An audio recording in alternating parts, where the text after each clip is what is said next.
alive! It's alive! It's alive! It's alive!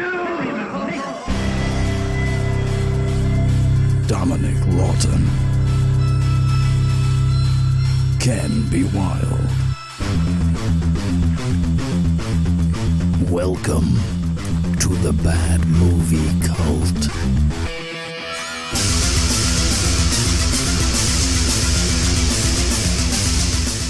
Hey everybody, and welcome back to the Bad Movie Cult podcast. This week we are going to be discussing the 1991 film Double Impact.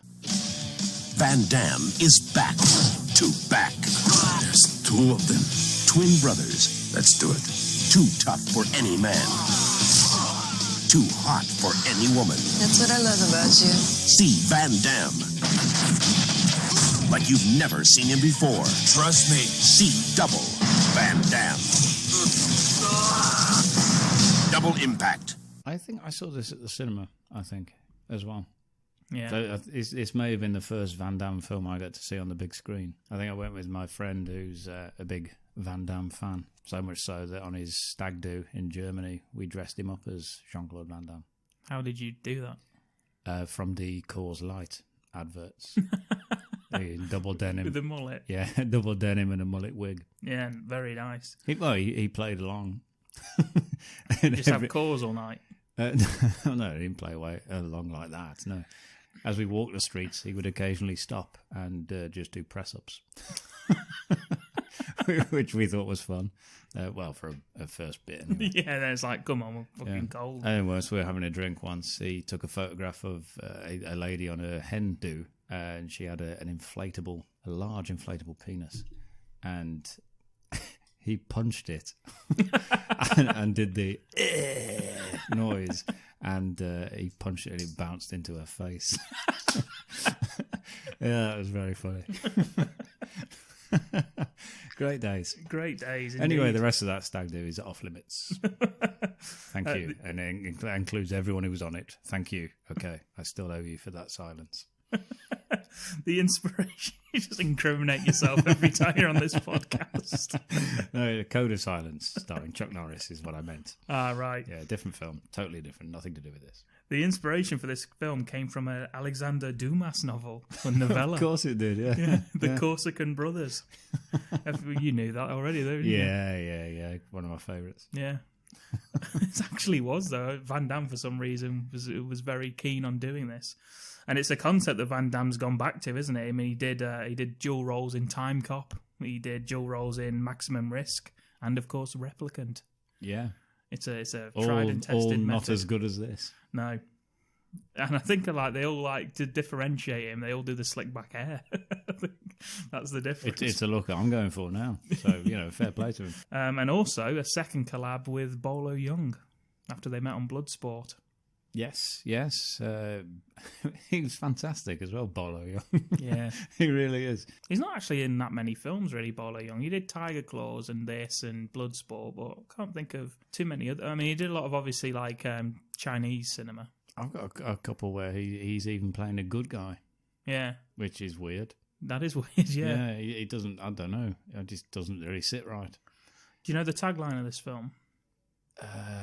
Was it Double the Van Dammage? Oh, well, that is one that's very good, but there's another one, and it's one packs a piece, the other packs a punch. Yeah.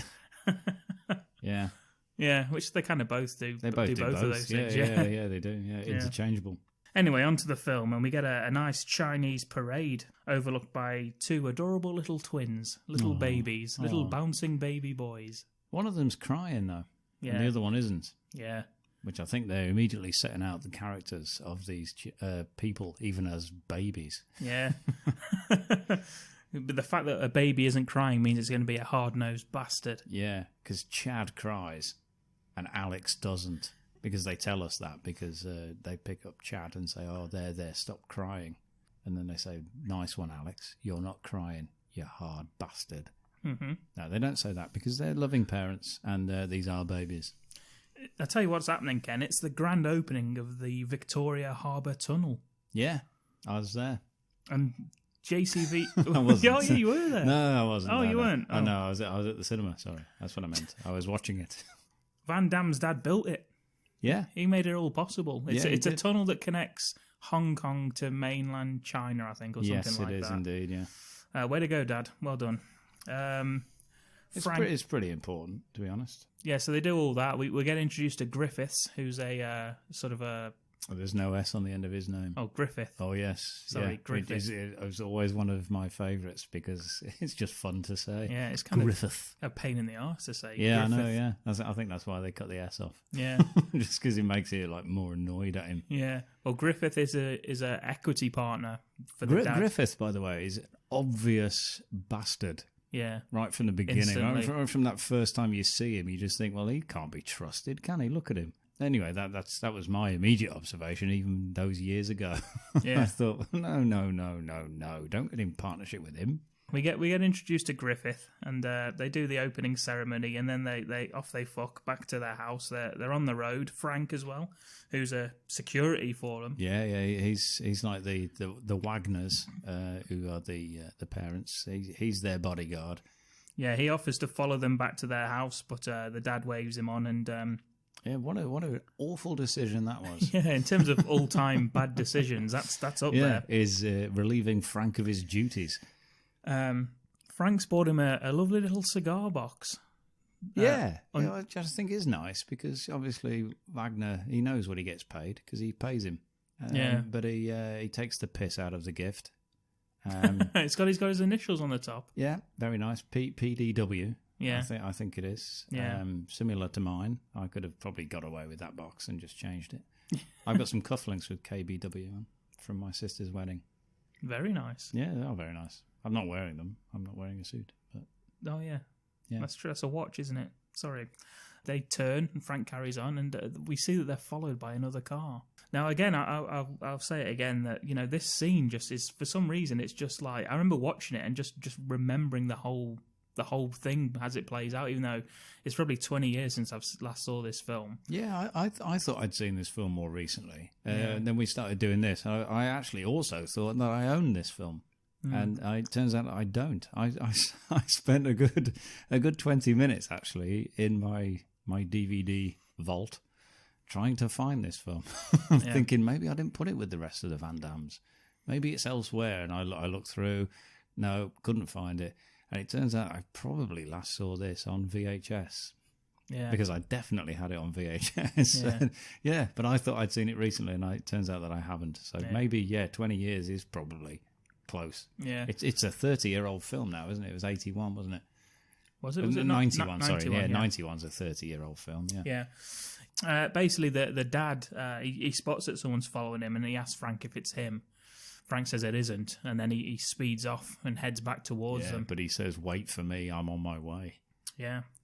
And they're ambushed. There's two cars in front of them blocking the road and the car from behind. Yeah, whatever you do, don't get out. I'm on my way, says Frank on his little walkie-talkie. And heeding this advice, the dad immediately gets out. Yeah, that's Frank for you. And is gunned That's how down. much he values Frank's opinion. Yeah, instantly gunned down. I think he takes one guy out, I think.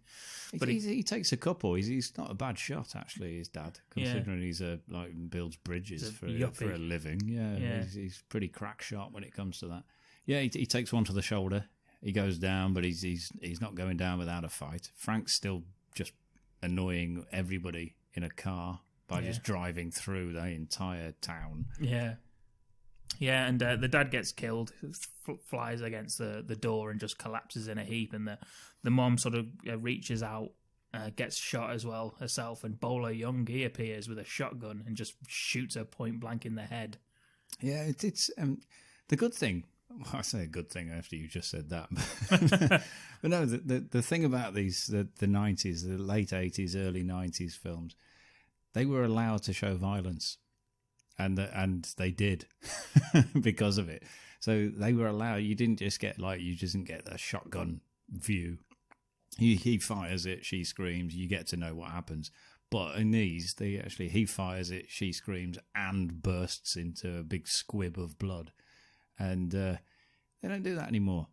They're not allowed. I don't know whether they're not allowed to, whether they don't think they have to, or whether. I don't know, or whether they think we don't want to see that. But the beautiful thing about all these old ones were you got a gunshot, they'd show you getting shot. Yeah, I mean, I've said to you before that I just really miss 90s action films. There's just something about them that feel. I mean, even the 90s action stars, I just miss people like that. I mean, I think I brought this up to you in a recent thing that we recorded, and you mentioned like Scott Adkins and people like that are the more recent action heroes, which they are. But I don't know. There's just something about these old school 90s ones and the actors that were in all of them. They're just very just of the time, but also very extremely violent. Yeah. Yeah, and perhaps unnecessary, which is why they don't do it now. But I've always appreciated it. It just seemed a little bit more harsh back then. I think any action film wants to be a 15 to try and get the people in, don't they? You don't see many 18-rated action films really that much anymore. No, unless they're going for a niche audience. Yeah. But yeah, this was... This is worthy of an 18 and good. Just from this opening scene, really, because there's not a lot else that happens that's that terrible. Yeah, but yeah, just gunshots to people. And I think as well that action films nowadays try and appease to a more wider audience, whereas before they were blokes. Yeah, it's just guys going to watch the cinema. You watch like loads of muscly guys fighting each other. So Frank turns up anyway. Eventually, there's the nanny. It's like a Chinese nanny in the back. And she's protecting the two twins. Bolo Young has a little look through the window at them. He says something, but I can't remember what he says. No, I didn't hear what he said, actually, no. I I only watched it this morning, and I still can't remember. I'd figure out what on earth he said. No. Frank turns up, and he makes the save. The nanny disappears off with Alex. She disappears off into the woods, and Frank's there left to sort of battle. He does a good job. He shoots Bolo Young through the window. Yeah, he's down. Man down. In the face. Yeah, right in the face. Right in the side of the face. I'd like to think that when he said something, I think he said, "Here's Bolo." But he didn't. That's not his name in the film. Isn't Bolo his name? He got that from Enter the Dragon. That's not his actual name, is it? He was in Enter the Dragon. I don't know. Bolo was his character name in Enter the Dragon, and Bruce Lee was mates with him and just called him that, and so that was his name. And that's what he went by. He was known as the Chinese Hercules. Yeah. So thankfully he's not called that. Yeah. So he can just take on every nickname he was given. So anyway, Frank, he sees Griffin as well as he's leaving. He manages to grab Chad. Griffin. You really struggling with this guy's name, aren't you? Griffith. He sees Griffith. It's just horrible to say. He says it. Griffith. He even says Griffith. Yeah, because he's just there. He decides to turn up at the shootout. Why the fuck did he turn up? With his Chinese buddy. Zhang. See, I have trouble with Zhang's name because I think he's called Chang. Yeah. But I've been reliably informed his name is Zhang. And I just don't understand why if he didn't turn up, they both turn up. They're both there, just like almost shaking hands about the whole thing all the time throughout the shootout. If he didn't turn up, there wouldn't be a film. We wouldn't be talking about it. Yeah, Frank, he doesn't know what's going on, but he does because he turns and he says Griffith and then runs off into the woods. Yeah. And quite right too. He's been shot in the shoulder as well, Frank. He's took one in the shoulder from Bolo. The nanny takes Alex to a nunnery. Yeah, this is weird. This bit made me think this is a bit odd because there's a nunnery in Hong Kong where they're all French. Yeah. Singing Frère Jacques. Yeah. I was like, really? I don't know. I mean, I've not been to Hong Kong, so I don't know if this sort of thing is like widespread that you've just got French nunneries in the middle of Hong Kong. But anyway, that's where she takes him. I don't know why. Yeah, I mean, it's obviously to explain the fucking accent, isn't it? Well, it is, yeah. But I mean, is it likely that it was that easily that she just found him? No, and he would have definitely lost the accent by now. He would have thought. Well, Frank, meanwhile, jumps on a small boat and escapes to. Turns out he went to France. Yeah. You know, they're all going to France on a tiny boat from China all the way to with a France. stolen kid, all the way to France. I'm not sure about that. That's the thing as well. These parents are rich as fuck. They've just built a tunnel. Their kids are missing, and no one thinks to ask Frank where they are or tries to track Frank's out of there. down. Frank's gone to France. He's incognito. On a slow boat to China. Yeah. Or the nunnery don't realise that, a baby's turned up on the day after that this people were killed. Well, they're busy. They're French. They don't understand the Hong Kong papers, do they? They don't even know why they're in Hong Kong.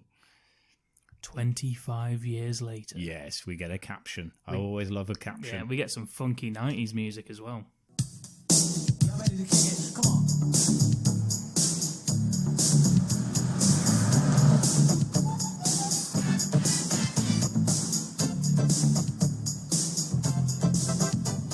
Yeah, but you ain't got time to concentrate on that. There's far more pressing things on the screen. JCVD, sleaziness dialed up to 11. It's quite disgusting. He's helping a young woman. It's like a porn bit. This is almost like pornography because you just see a lady laying down with her face and laying down on her face. laying down with her face. Yeah. Okay. We'll cut that bit. You see a lady who's prone on her back. Her face. I'm not sure what she's doing with it. She looks either in pain or she's enjoying something. Yeah. And then Van Damme's sort of like just looking at her vagina. He's helping a woman stretch, and they're all wearing the sort of 90s spandex workout stuff. If anyone's seen that Call on Me video, it's basically what they're all wearing in that. And he does the line. Oh, it still hurts. Oh, I'm so sorry. Okay, maybe you should relax now. Okay? Slowly close your legs. Ooh, beautiful. Doing well. Yeah. And he gives this horrible, sleazy look towards the other women. It turns out that what he's trying to say is that stretching is vital. Yeah. Yeah, and that's what he's trying to say, but it just looks like he's just stroking a lady naked legs while stretching her open. Yeah. Yeah, I know. It's just saying it's horrible. It's seeing it. It's just... Yeah, and then he gives the immortal line, which we also quote to each other. Mm-hmm. You know, stretching is so important. For example, because of my big legs and karate, I can do the splits no problem. Back and forth, back and forth. That's good. And he's wearing... Let's set the scene for him here, Ken, because we've talked about the girls. It's bright blue.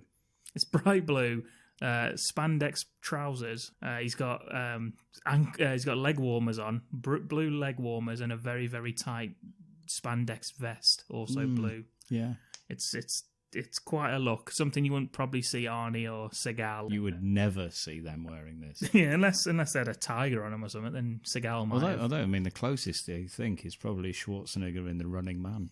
That was based on a Stephen King fucking... And it was, yeah. As is Richard Bachman.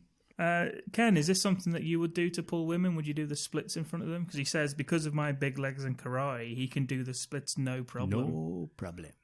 Yeah. And then does, and sort of like bounces down there. And the women are absolutely... They do like it. Yeah, they're fucking the shit out of it. So yes, I would, yeah. So is this what you were doing back in the... It's what I did in the cinema whilst watching it. Across the chairs? Yeah.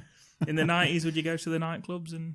Do the splits? Yeah. I was busy doing the kickboxer dance that Van Damme does in the nightclubs. Van Damme loves a simpleton kind of character Yeah. walking into a place he's not sure how dangerous it is. He loves that, doesn't he? That's what I was doing. Yeah, I was dancing like that. Yeah. And occasionally just breaking into the splits, as he does in that bit. We find out anyway that this one... It hurt more than it seemed to hurt him.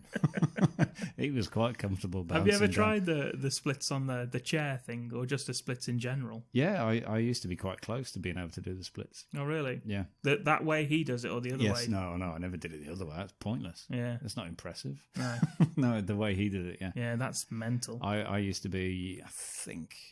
I can't remember exactly how far. I never measured quite how far. Not from the floor up. Yeah, Ken got his white belt in the splits. No, I did used to be able to be quite close to it, but I could. Is never... that from Van Damme watching him, wanting to replicate it? Or... Yeah, I took up kickboxing because I used to watch these films. Yeah. So yeah, it was all part of that. We used to do all the warm ups and stuff, and it used to be part of the stretching. Right. Women never looked at me like they do at him. Well, you obviously weren't wearing the right leotard. No, I was not. I wasn't wearing a leotard at all. That would have been very odd. In the middle of the church hall we used in Birmingham. We used to go to. Was it Birmingham? It was, yes. Yeah, it was on the Four Oaks Road. Middle of Birmingham. Middle of Birmingham there. Yeah, there I am in my spandex. Doing splits to impress all the women that weren't even there. We find out that this one is Chad, and he was the one taken by Frank, of course, and it's Frank who owns this jazzercise / dojo. Yeah, not really sure what it's all about. And he comes in, Frank does. He's got no hair. He's still got his tash because, you can't lose something like that. It's a glorious moustache. It is beautiful. And he asked Chad to take over the karate class that he was hosting as he talks to a little Chinese man who walked in. And Chad's not happy. Well, Chad even says, he says, what, like this? And points to his own clothing as if he's aware that he looks ridiculous. He needn't worry, actually, because when he gets to the dojo, which I assume is downstairs, they're all wearing like pink. Bright pink gis. Like violet. Violet is the darkest colour gi there. Yeah. And everyone else is pink, like they've all put them in the wash wrong. Yeah. Yeah. Like they've all just put them in with mixed colour. And again, we get another character that me and Ken always talk about, which is the ponytailed Englishman. And now I've looked him up due to the power of the internet, and it turns out that he's actually done quite a lot. he's actually quite a distinguished career. His name's Dave Lee, and he was the stunt double for Michael Keaton in Batman, and was requested back for Batman Returns by Michael Keaton himself. Oh, superb! Yeah, he was the fight choreographer and trainer of Stallone in Tango and Cash, which is a great film as well, which I think we'll have to have a little look at some stage. He's worked with Ben Affleck, Colin Farrell, Tom Cruise, Dennis Quaid, Sandra Bullock, Will Smith. He's actually done an enormous amount of work in films, and this is the bit that we remember him for and have laughed at him for what is it, 30 years now since this was made. Yeah, so nice one, Dave. Anyway, if you're listening.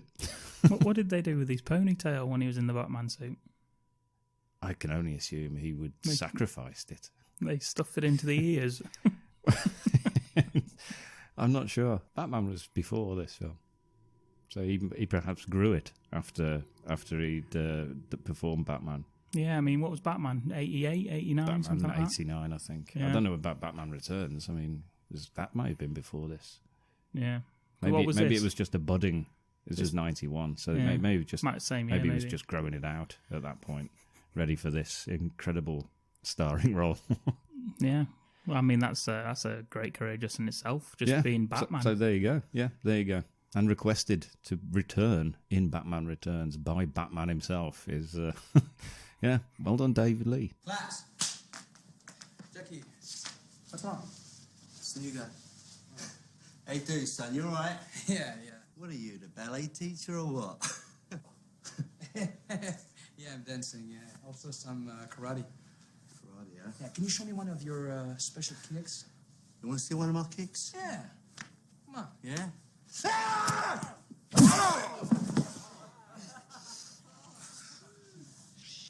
Well, I like the first line from this English guy. He just says, "I do, son. You all right?" Yeah. It's really English. And Van Damme's just like, yeah. He says, show me one of your special kicks. That was my impression of Van Damme, by the way. I don't know if you like that. Yeah. He's like, you want to see one of my special kicks, do you you? want to see one of my kicks, do you? Yeah. It's like he's drunk. And he's like holding his gi by the lapels. Yeah. Like he's going to break into Knees Up Mother Brown in a minute. And start doing chimney across the floor.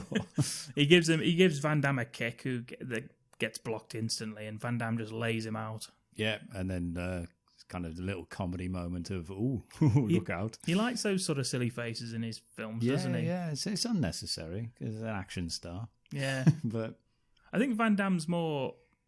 He likes doing that sort of stuff more than, say, Seagal or something like Seagal's never... Well, he did one, one. Which is horrific. Yeah. I hated that. Don't ever mention that again. Yeah, well, you don't know what we're talking about out there, but... yeah.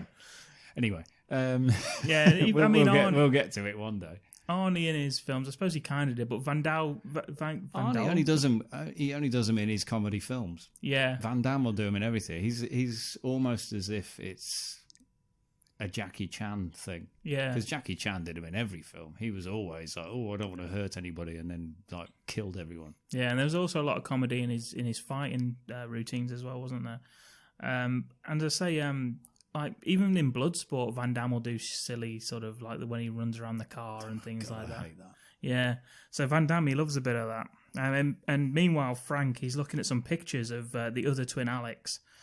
And the guy's just bought him. He's obviously some sort of undercover private eye or something like that. And Frank says it's got to be him. And I just thought, yes, Frank, I think so too. Well spotted, Frank. It's just him with his hair slicked back. You've lost none of your bodyguard Unique kind of- skills. Yeah. Your Liam Neeson skills. I think it also is him. He calls Chad to the office and he tells him to go to Hong Kong. Yeah, you've got another business in Hong Kong. Yeah. I'm not your uncle as well, by the way. That's what he says. He's like, what? He says, you've got another business to run in Hong Kong that would make this place look like a fucking dog pen. Yeah, I don't know what he's on about. What does he mean? I'm not sure what dog pens Frank's ever been in. It's a recurring thing with Frank where he gets really angry halfway through a sentence, and he does it here. And I think Frank's a great character. Pen. He's just been doing the splits in front of loads of women that want to have sex with him. Yeah. What? I don't know what dog pen. On earth has he got in Hong Kong that makes that look like a dog pen? He drops the bombshell that he isn't his uncle and that he wasn't born in France. He was just raised there. Yeah, which he wasn't. Yeah. As far as we know. I mean, at least they try and explain the accent. Yeah, but they don't bother with Arnie, do they? Never. Yeah, just crack on. I think Kindergarten Cop's the only one where Arnie gives us a backstory. Yeah, he says, what? You're not my uncle? Yeah, that's a pretty shit impression. That was more Arnie towards the end. Yeah. I can do an Arnie impression. I can't do a Van Damme unless I'm just the noise of that one. I can do that. And but he also says, you might as well tell me I've got a grocery store in Zimbabwe. which would have been great if Frank says, I was just getting to that. Have you been looking at my notes? Yeah, that's the sequel. There's another photograph here, look, of your triplet. He says, I love it. Frank says, have I ever given you any reason not to trust me? And I was thinking, you just have. You've given him 2 reasons. Yeah, that I lied to you about where you were brought up and I'm not really your uncle and you have a brother. There we go. Yeah. How about those? Anyway, off they go. They're on the plane. Never mind that.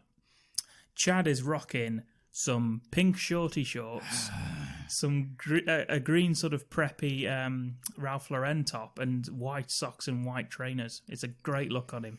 Why the hell would Frank let him dress like that? They go into Hong Kong to a dangerous part of town. First of all, why would he want to dress like that? And then why would he just be allowed to? Yeah. I don't know. I mean, I know we're supposed to be seeing differences between the brothers, but you don't have to do that. They've got different hair. That's enough for us to know who's who. You get the feeling that if you had to bet on which is more likely Van Damme would wear, he probably would wear that stuff rather than what Alex wears. I guess so. In real life. Which is weird because when he's dressed as Alex, he looks absolutely fantastic. I always thought that's spot on. He got the hair slicked back, which I think he did in No Retreat, No Surrender. He had the hair slicked back. He played a ridiculously Russian character. Yeah, he did it in. I think he did it in Blood. No, not Bloodsport. What was he on? Black Eagle. Black Eagle. He had the slick back hair as well. That's when he's a bad guy. So maybe when he's a bad guy, he slicks the hair back. Yeah, because Alex is, of course, the bad guy of the brothers. Yeah. So maybe that's how he assumes this is what bad guys look like. Slick your hair back. Chad's just very excited about being in Hong Kong. He's pointing out the window, Frankie, check it out, and he just points to a shop. Yeah, it doesn't look. You don't even know what that is. He's just driving past nothing. It's like a shop that sells TVs. I don't know if obviously they don't have that in LA or France. Yeah, or France. Or France, of course, where he grew up. They go, of course, to the Frank's building this place up. They're going to, and it's a mahjong parlor. All old people playing mahjong. Yeah, very, very unusual place to visit. What a great night out. And it gets even better because a random Chinese guy turns up and gives Chad some money, obviously mistaking him for his brother. As does the barman. Yeah. Yeah, which he still doesn't think's weird. And then we get the girl turn up, who turns out to be the sort of the main girl in it. Yeah, we get to see her from the legs up. And she turns up to him and she says, very nice, and sort of looks down at his little pink shorts. Yeah, weird. Motions him to come into the back with her. That's not a euphemism, by the way. Which he does in, again, some sort of type comedy tiptoeing in, even though she's just literally invited him in to follow her. Yeah, he kind of tiptoes in, looking round in case it's a, I don't know, candid camera or something. Yeah, she wastes no time and just sticks her hand straight down his shorts, being impressed with his black silk underwear, which gets mentioned way more than I remember in this film. I don't know whether there was some sort of advertising campaign that he'd signed up for and a product placement. Did you pick these out yourself? I am impressed. Haircut too. You know, this really is a lovely color on you. What else do you have in here? Silk underwear. Keep going. More surprises. Oh, yeah. Big surprise. Huge surprise. He gets a tap on the shoulder from himself. Yeah, there's some noises, though, in this one. Yeah, he turns around and he's like, eh? And then himself... With a cigar in his mouth. Yeah, just goes, eh. So they do that noise to each other, which is nice. Yeah. He headbutts himself in the face, right down, bang, he's out. Yeah.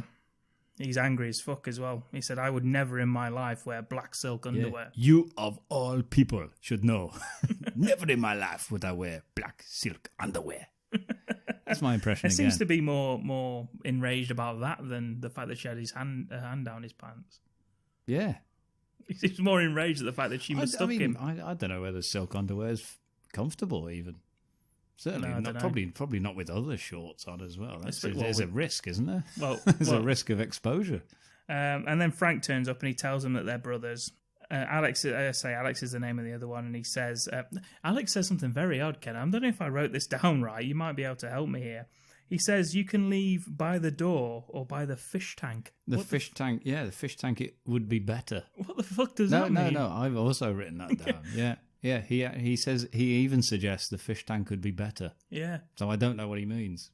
I think he means he's going to smash his head through the fish Throw tank. them through the fish tank, because it looks out onto the bar, doesn't it? It's like a secret, like, yeah, that's what I think. Yeah, I don't know, but I wrote that down as well. The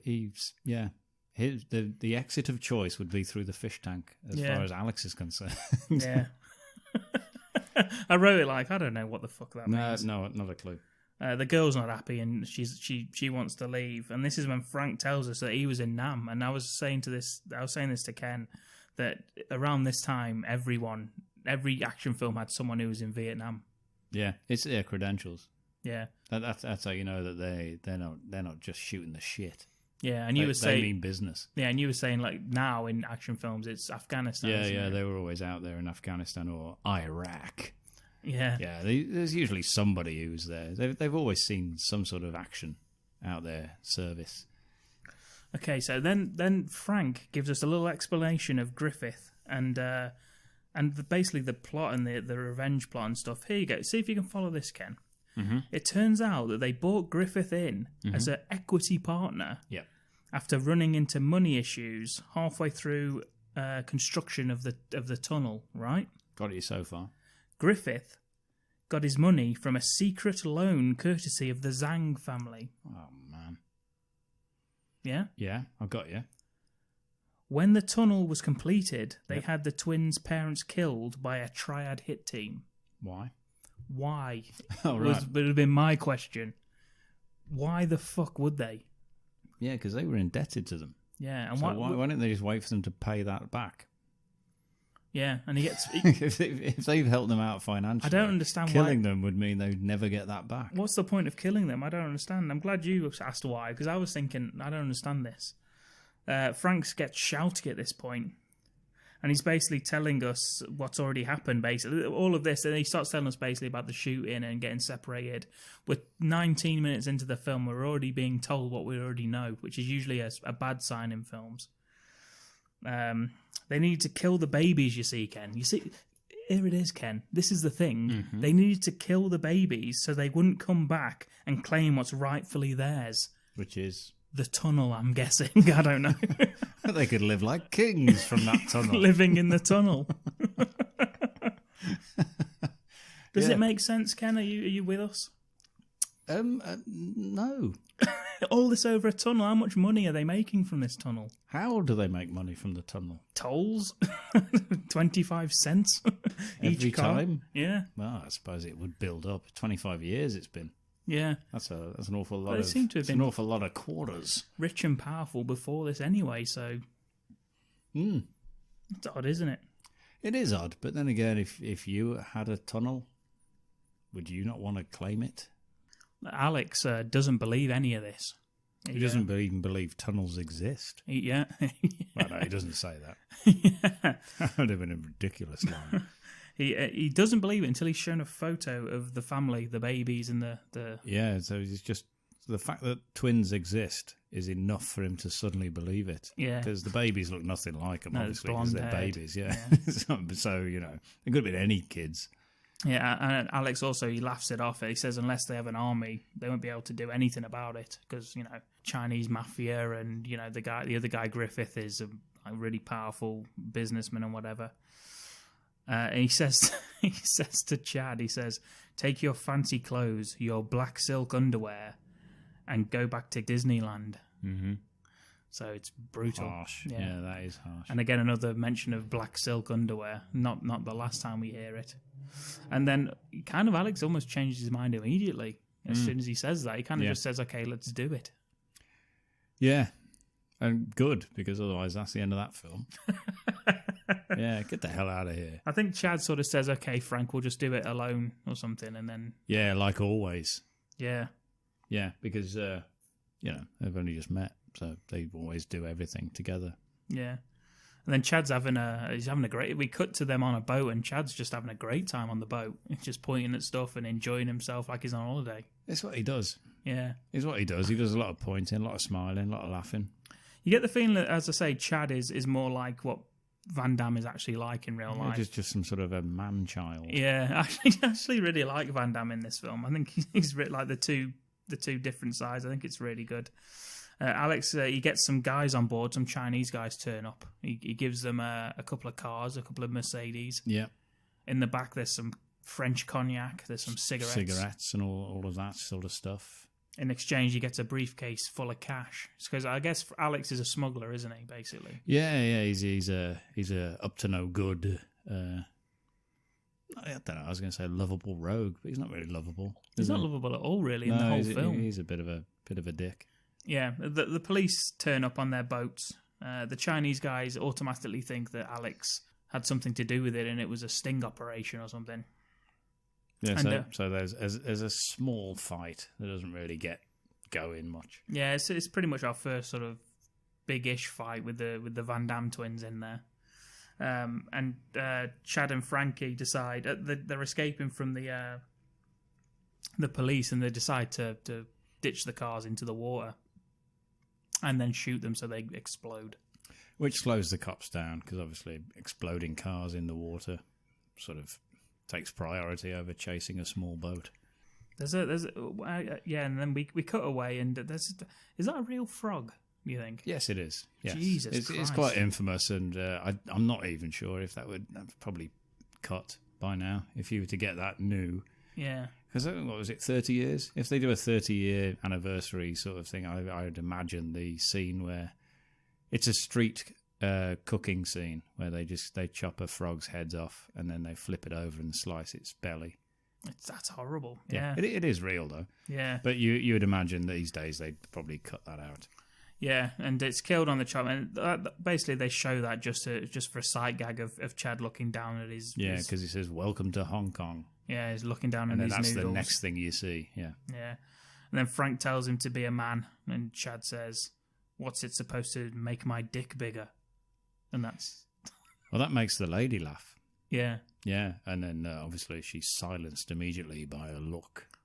My next note, which I forgot I'd written, was Alex hates dick jokes, because he's just staring. He's very angry about the whole thing. He's just staring at Chad after that. And the girlfriend asks if there's any proof, legal documentation, anything. It's a very sensible question. But unless it's dick jokes, Frank doesn't want to fucking hear any of it. And Frank shuts her down straight away. He says, "There doesn't have to be, girly. I was there." Much like Vietnam. Literally written Vietnam straight after that. Yeah, you don't know because you weren't there. And to back that up, he says, I got the scars, and I put definitely Vietnam. Yeah. He's talking about Vietnam. He doesn't show us them. No. And again, Danielle, which is her name, she makes another point about, it's not going to hold up in a court of law, this is all fair enough. That is also true. He can't just shout that at a judge, and the judge go, well, that's fair enough then. Frank's one of my favourite characters in this. He's just hard. He's just mental, He's just isn't he? He hates Danielle. Hardcore guy. To be honest, Danielle's accent kind of made me hate her. What is she, British? I think she's supposed to be. I don't know if she is. I've not looked her up. I will do before we finish this podcast. Yeah. And I'll come back in with some incredible facts. Danielle fucks off at this. She's not listening to Frank do all this shit. And Frank's left wondering what her problem is. And then this is when Alex drops the bombshell on us. Oh, yeah. Whoa, wait for this. She's been working for Griffith for 5 years. And she's going to tell him everything. Chad whines. He throws his hands in the air. Yeah, great. Frank says, you can keep smuggling cognac while someone collects dividends on your father's blood. It's your call. And then Alex says, it is my call, but that's my woman. Mm. And then he leaves. Yeah, to go and find his woman. Yeah. Which he does. Yeah, he catches up to her and he asks her to, check it out, keep it on the down low, do some snooping. At least have a look. Yeah, pretty much. Yeah, well, Chad just sort of heads off on his own to stand up against a wall somewhere. Yeah, why does he do that? He's just sort of like, I'm just going to stand here for a bit. He's wearing a lovely green velvet jacket. Yeah, but it's better than what he has been wearing. So I've got no issue with what he's wearing now. He gets held at gunpoint and put into a car. Yeah, other people have got issues with what he's wearing as well, though. They seem to be pissed off with his clothing, even though that's the most sensible clothes he's had on all film. We see Bolo Young, he's back. He's got a scarred face, he's got a milky eye. Yeah, well, he's been shot in the face. What do you expect? It's 25 years, shot in the face. He takes him to the docks and he basically wants him to smuggle something on his boat, into his boatyard. Yeah, he just says, stop messing about with all these cars and stuff. It's too much of a risk. If you just work for me, it'd be all cool. You make as much money as these men, and he points to some tramps, just some homeless guys, just in big suits. Yeah, massive suits. And then Chad just tells him twice to go fuck himself. Yeah, he says, so what's your answer? Will you work for me? Go fuck yourself. Yeah, he's like, sorry. Well, Bolo Young stood right next to him, and he looks up, and then Mr. Zhang, who definitely heard him, says he didn't, and he repeats it. You go fuck yourself. Yeah, wrong answer apparently. Nice one, Chad. Yeah, yeah. Bolo Young gives him a forearm to the gut. Yeah, it gives him a massive back fist right in there. Yeah. And then we get the fight scene where he takes like 35 minutes into the film now, and finally Van Damme gets a bit of space to do some spinny stuff. He loves some spinny stuff, doesn't he? He does, yeah, but he's shut down massively. Yeah, I mean, he takes out a few of the guys, and then he takes out one with just one clean kick, and then there's another guy that comes towards him. He just kicks him straight in the stomach. Is that the guy that lands on Bolo Young? Yeah, he sort of bumps into Bolo Young, who grabs him and just breaks his neck. Yeah. So, it seems a shame because the other guy also got kicked once, and he doesn't get his neck broken. There's no room for failure. Because he just fell on the floor. No room for failure. But just the way he fell saved his life. Yeah. Because the other guy just bumped into him, and he just breaks his neck, kills him instantly. I just think it's harsh. Yeah. It's harsh from Bolo, but we all know Bolo Young by now. There's a bollock shot from Bolo Young coming up. Yeah, because he decides he'll fight Van Damme at this point. I'm going to have to fight him. And he tries another spinny kick. Yeah. Bolo Young reads it. He's read it before he's even done it, because he's down on his haunches, and as soon as Van Damme spins that leg round, bang, open palm straight to the balls. Yeah, and that's the thing about Bolo Young is his strikes and stuff just look fucking brutal, they hurt in real life. It hurt me. Yeah, it hurt me watching it, and I say this is a 30-year-old film, and it still hurt me. Yeah, right there. I mean, he falls into like a metal storage container, and Bolo Young's just fucking throwing him from one side to the other. He gives him another open palm straight to the solar plexus, and then it just slams him up against this metal container. Yeah, it's brutal. I fucking love Bolo Young. Straight in the shipping container, bang against the sides. Oh dear. Yeah.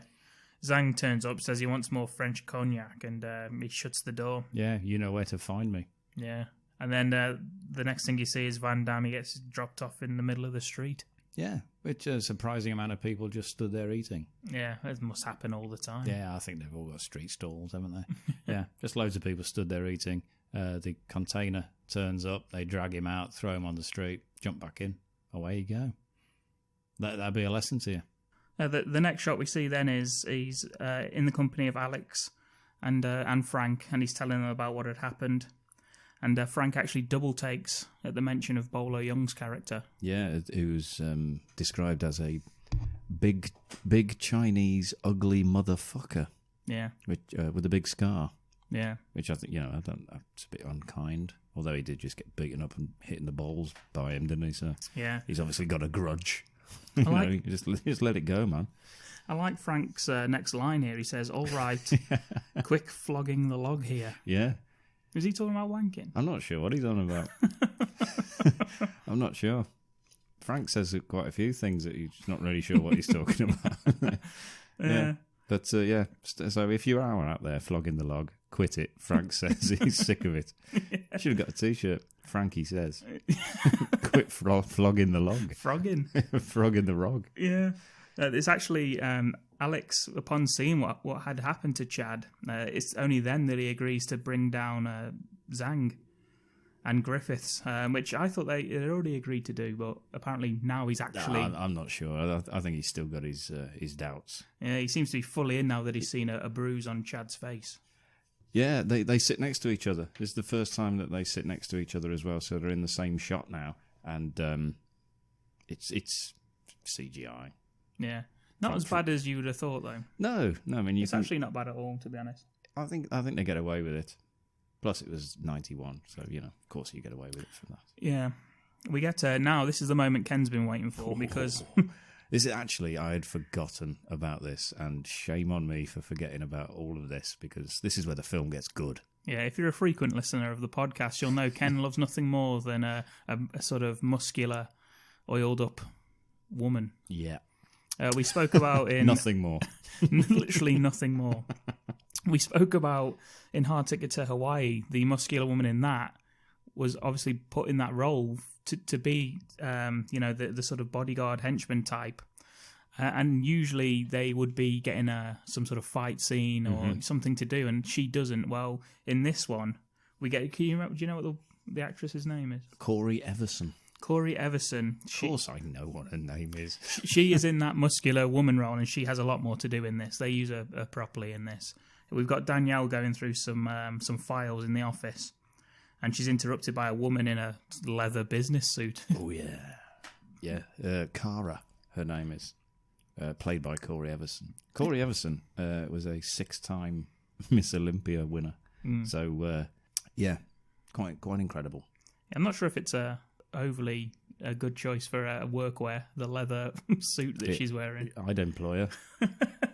She's head of security, and quite rightly so. Yeah, I miss kind of this as well from these action films where you can just tell just from what they're wearing that they're bad. So you can definitely tell she's a bad guy in this film. Yeah, she was probably actually the inspiration for the China from the WWE, the wrestling. No, not for the country. No, no, but she also dressed in similar things, and she was also a bodybuilder. So it's just a connection I made when I watched this again. Yeah, and as I say, she's the security right-hand man of Griffiths. Right-hand person. Right-hand person, yes, sorry. This is Miss Olympia we're talking about here. We get the next scene is Alex telling Danielle that he's taking Chad on a fishing trip, to which Danielle says, "Give him a big kiss from me." And he says, "Big kiss, I'll give him a big kick in the ass." Ooh. That's what I'll give him. Yeah.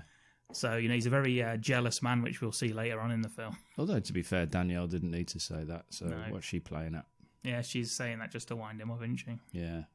You don't do that, ladies out there. Yeah. Okay? We're fragile. We're fragile people. They dock at this abandoned hotel that they use as a base for the remainder of the film. It's a pretty big place. It's Frank's impressed anyway. Yeah, it's on the seafront, isn't it? Overlooking where I think one of their drug factories is, or something like that. It's a very, very impressive scenery. Yeah. I don't think we get to see all of it at all. I think that No. we see the outside, and then inside we see about 2 rooms. No, I don't know. Yeah, it would have been good to have actually had a look around that place a little bit, but maybe they weren't allowed to go inside. Plus, it would have been quite a boring lull in action, wouldn't it, if they just walk around suppose- going, "Oh, look at this bit." Well, yeah. What I mean is, it'd be better than just seeing a close up of Van Damme and then that kind of just in the background. But anyway, we get a. I tell you what, I love how 90s that Chad looks in every single scene he's in. Some of the stuff he wears in this film is just absolutely superb. I mean, this is when we get the Chung Chua bit, isn't it? It is, yeah. He's still not sure about Chad, of course. So Frank just says, "Give him time," even though it's like about 40 minutes into the film now. You'd think he's already said he's in, finally. That would be enough, but no, he's still not entirely happy with his clothing, is for one thing, and his general childish dickishness. Yeah, if you look up any, as I say, any pictures of Van Damme in the 90s, I think this was his own wardrobe for the Chad character. Yeah, I don't doubt that. Another thing that me and you always do to each other is the Chung Chua, which is what Van Damme does to Frank. Yeah, it's one of those, let's see the difference in everybody. You've got Frank, who's just like making bomb noises, because he's in charge of explosives, so he makes bomb noises. That's what you do. You've got Alex, he's checking his guns, making by that I mean handguns, machine guns, not just checking his own arms out. He's making sure that they're all in working order. And then Chad just walks in like a little kid, pretend kicks Frank, who's just sat there making bomb noises, and just goes, "Chung chua." A little sound effect there from himself, and just gets ignored by both of them. They just totally ignore him. Yeah. we didn't, and we Chung chua quite frequently. Used to go to each other at work and do it. I enjoy that. Even adding Frankie, and then going Chung chua. Yeah, it's just fun. But Alex is not interested. Frank can't be bothered. He's, so yeah, it's just an amusing scene, perhaps for us only. Yeah, Alex deafens everyone by shooting. They're in quite a small room, and it's because Chad then tries to impress him by looking at the guns and saying, "I think you got screwed," even though he knows nothing about what he's talking about at all. So Alex just shoots a gun really close to his face. in an enclosed room would have deafened you. Yeah, I always think that about Terminator. When they're in the lift, the elevator. Yeah, you just start shooting. That'd have been a bit loud. Yeah. The reason they're at the hotel, as we say, is they're actually infiltrating the deal. Basically, when Zhang got Chad, who he thought was Alex, to that location and asked him to do a job for him, he meant for him to go and pick up the drugs from this factory, which is where they're at now. And it's basically, this is the first sort of action set piece, really, isn't it, for Chad and Alex as a duo? Yes, it's their first endeavour with the whole team together. This is classic Van Damme action scene, this one. Alex goes ahead, tells Chad to just stay out there, keep a lookout with the gun. And then off Alex goes stealthily, snaps the first guy's neck. And while he's planting charges, he's being stealthy as fuck, just, disappearing around crates and things like that. And that's followed then by Chad instantly giving himself away. Chad, who's also he's not stealthy at all, but he decides he's not just going to stand there and wait. He's going to join in and ruin the whole thing. He kicks the one henchman in the face. Yeah, it's slow motion as well, so that's good. We get a slow motion kick. And that just instantly alerts the whole place. Yeah, because he falls into some barrels that are always hanging around the place when there's a fight. It actually looks like it hurts, that kick. Yeah, because it's in super slow motion, and it does look like you can see the foot connect with the face, and I don't know how you could pull any punches with that sort of thing. No, not if you could do it, because it is from that angle. It's not a stunt angle at all. No. It just looks like he's kicking a man in the face. Yeah. So fair play to that. Yeah, and then Chad just starts unloading the machine gun, and Alex has to join in. Yeah, he's got no choice. His cover's blown. But now, There's a bit where this guy runs out of a truck with a machine gun and is instantly shot. What the fuck is he doing in that truck beforehand? Why is he in there? Why is he just in there with a machine gun? He's not keeping watch. He's just in the back of a truck. Yeah. Yeah, There's lots of roly-polies from Alex, which is nice. Nice to see. He rolls, at one point he just rolls flat and just rolls very slowly. Like a child. With both arms outstretched, firing 2 guns at once. You know when you see kids rolling down hills? That's what he's doing. Yeah, but he hasn't got any momentum. No. He's creating his own movement because it's a flat surface. And it's slow. They slowed it down as well to make it look like it was like energetic, but he just looks stupid. But he's firing both guns and people still can't hit him because he's in motion. Yeah. Then this is where they escape on the truck, don't they? Yeah, this is the sniper kill by Frank, who waits forever, really, before he finally shoots this guy. He's there. It's point blank with a laser sight. And for some reason, he doesn't shoot him. He just keeps the laser sight on him until Frank finally kills him. Bit odd, but thanks, Frank. Could have joined in a bit earlier if you're up there. Yeah. He does the classic. He's hanging onto the truck and he does a nice little kick to the guy as they leave. Oh, yes. Yeah. As I say, it's just classic Van Damme action scene, this one. Jumps on the side of the truck, as Dom said, kicks some bloke, and then as they're both in shot, one of them driving, one of them clinging to the truck. It's it's a beautiful scene. Hey, bro, we did it. And he did what? You fucked up. And he's like, oh. Yeah. And then Frank blows the charges that Alex set as well. Yeah. He didn't have to make the bomb noises at this point because he's doing it for real. So we were ready for it, though, because of his example earlier. Yeah, and that's their first strike against Griffiths. 40 minutes into the film. There's no S on the end of this guy's name. Griffith, yeah. damn it. Yeah. Griffith. Cut to a nice little boat tour, which is nice change of pace. Danielle's telling Alex that Griffith, he's a clean businessman. Yeah, and she even goes further than that and says he's as honest and legitimate a businessman as I've ever met. Yeah, you idiot, Danielle. Yeah, who do you think's right? Yeah. Yeah, it's not you, is it? It's both Van Dammes and Frank. Yeah, I mean, it would be a shit film if she was right. Yeah, it turns out that they're after a legitimate and honest businessman who did, in fact, build that tunnel himself. No, but he didn't. There's a spoiler. Yeah. Yeah, he just says keep looking. Yeah. Just keep looking through the files. Enough of that shit. And then, they go to Zhang's club or something? It's called the Climax Club. Yeah, I've been there. This is when fully paid member.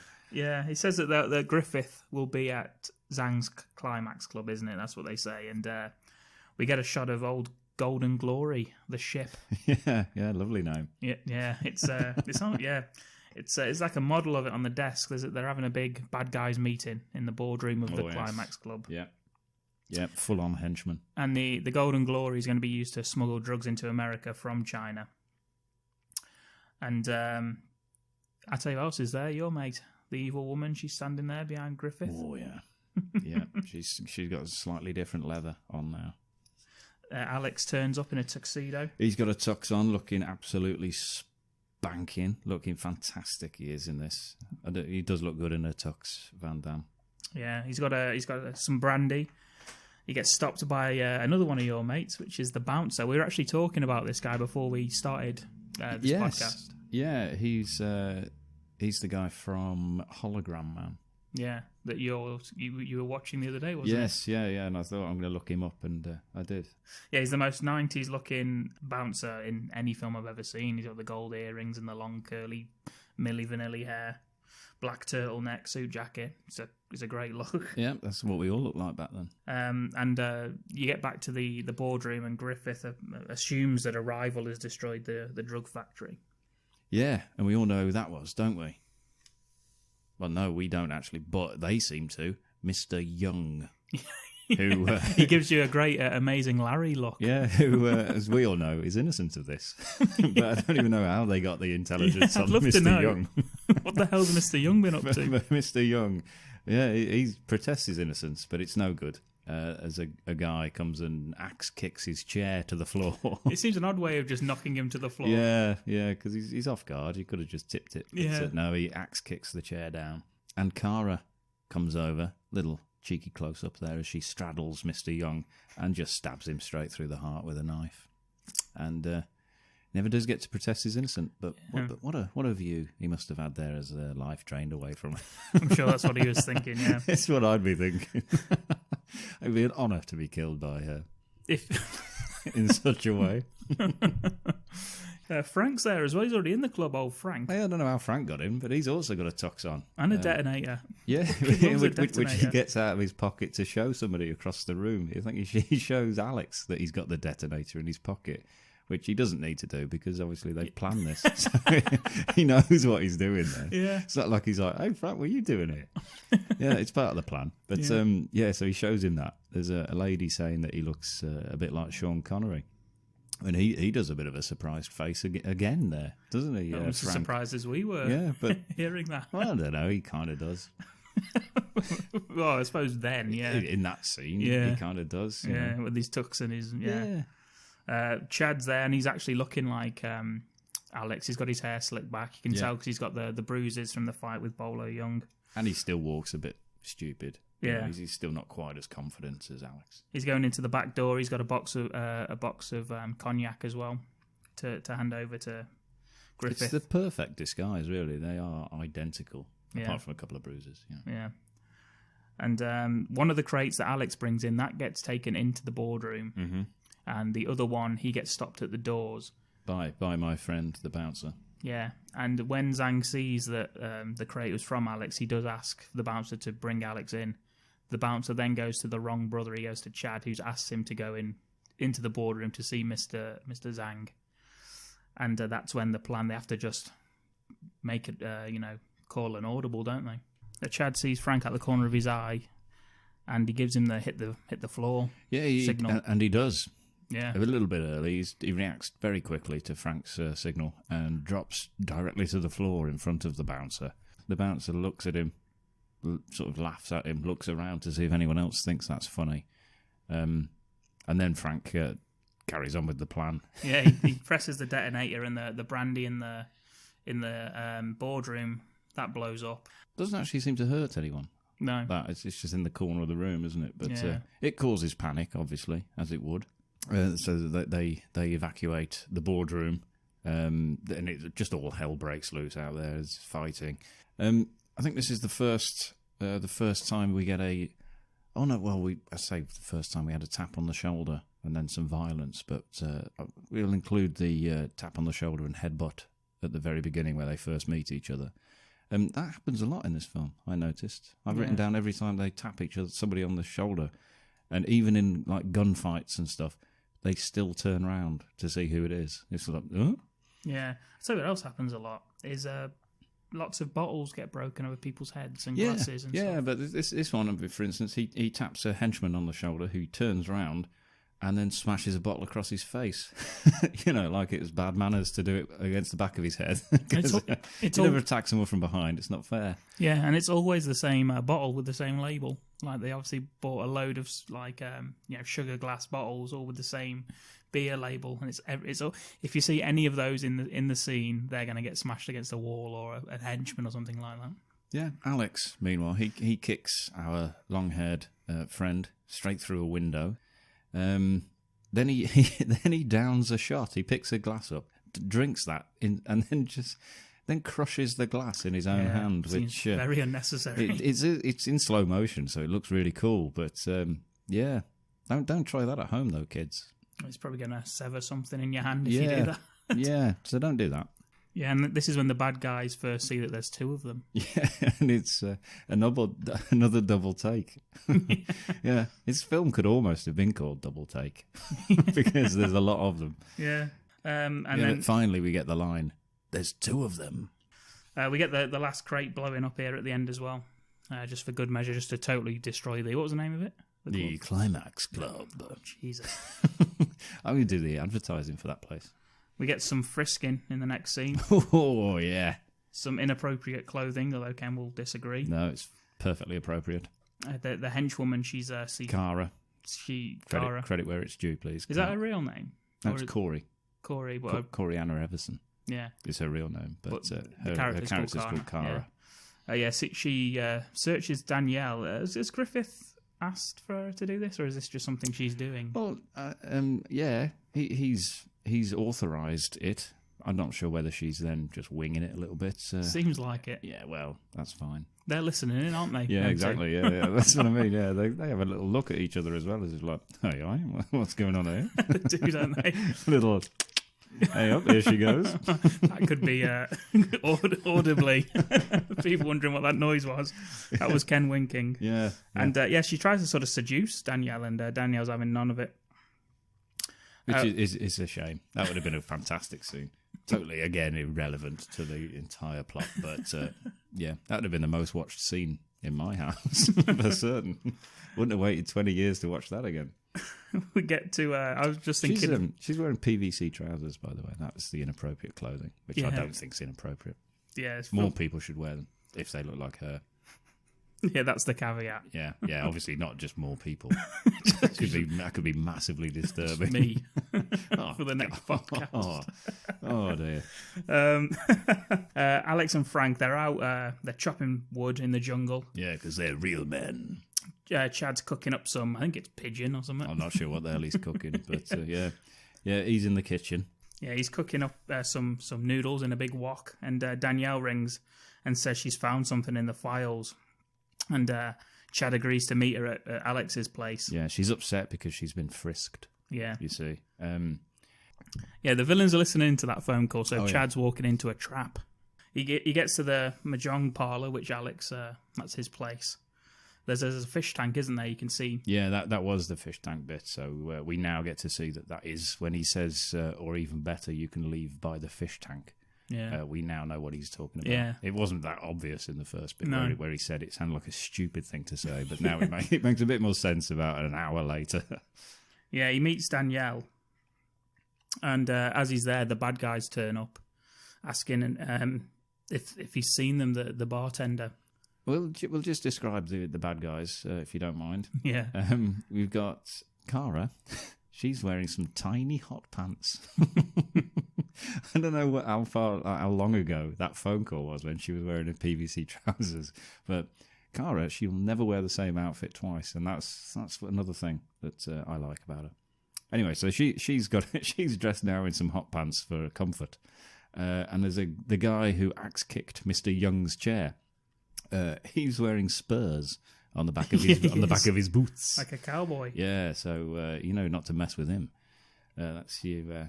That's the bad guys that have turned up, and obviously they brought some goons that just for numbers. Yeah.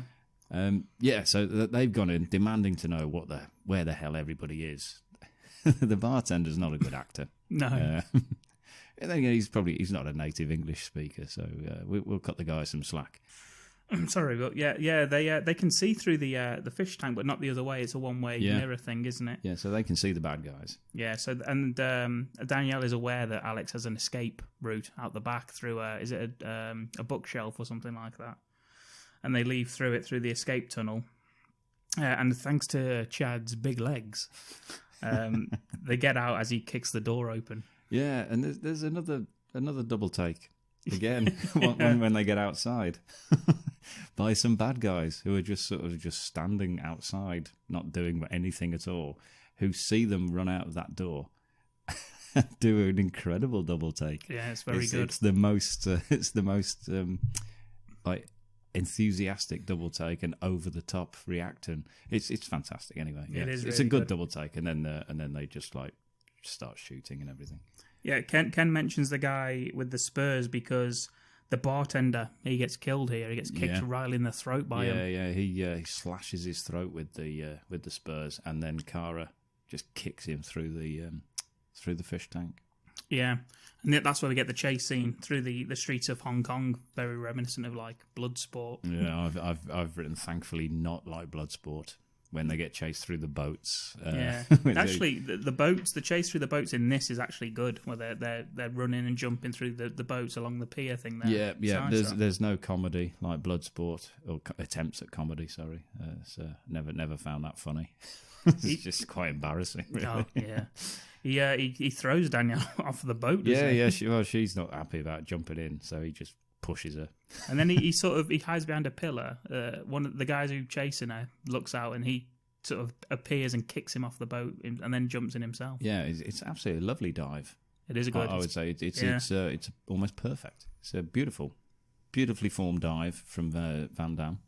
This is when we start getting scenes of Alex just looking incredibly pissed off. That's sort of interspersed throughout this chase, and the bad guys start following them in a chopper. They lose them because there's just so many boats around that area. Yeah, Kara's in the chopper, by the way. Yeah, she runs into it, doesn't she? Yeah, she jumps in and away she goes. And Alex isn't taking this rescue mission well, it's safe to say. No, he's not, no. It seems fair enough. He has a bit of a drink, you know. I've got here, it's near Tommy Wiseau levels of breakdown. You know, when Tommy Wiseau finds out that he's been cheated on. Yeah. It's very similar to that. He's holding his head and just screaming into the air, and he's got one of the bottles that he smashes. Yeah, well, that's because it's like a three-way wet dream that's going on at the moment. You keep, yeah. That's horrible. Thanks. Oh God. Sorry for that phrase.